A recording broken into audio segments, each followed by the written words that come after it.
So this evening, I'm going to be talking just a little bit about a live album for the first time on this little series.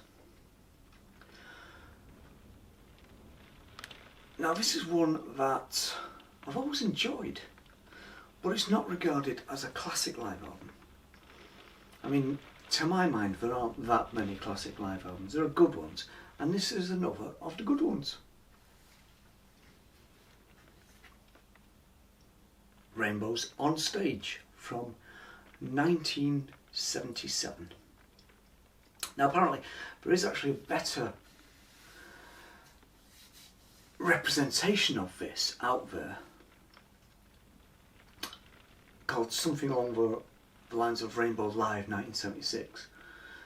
A better representation of the band at the time as a live act, but to my ears this is good.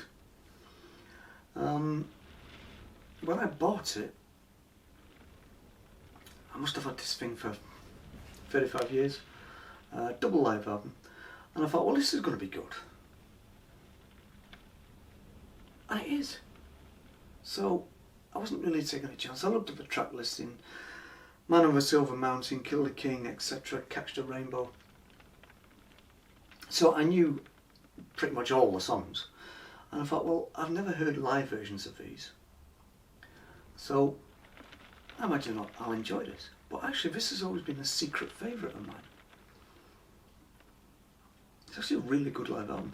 The only thing I don't like about it is the crowd interaction is quite poor. It's just a case of song ends, turn the volume up for the crowd, turn the volume down again, new song begins. You know, it's a typical sort of live album in that respect. But the performances are great, the production is good, you can hear everybody clearly, and really that's all that matters, isn't it?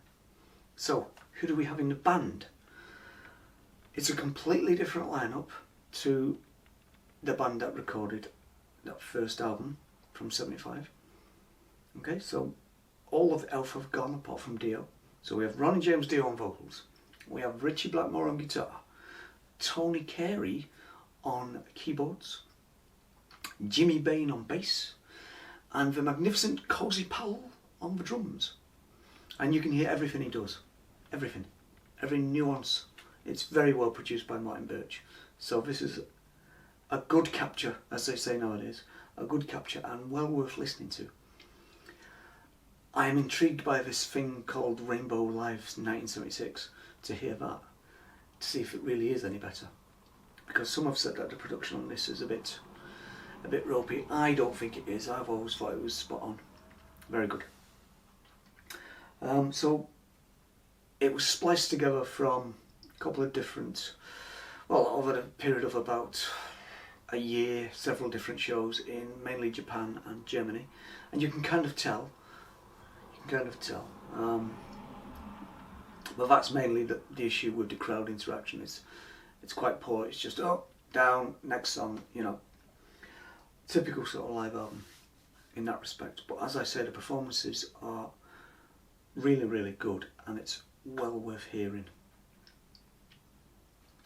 Now, it did well. It did well in Britain. It did very well in Britain, actually, when it came out.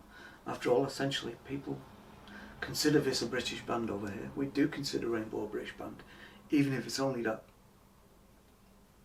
it features Ritchie Blackmore from Britain's Deep Purple.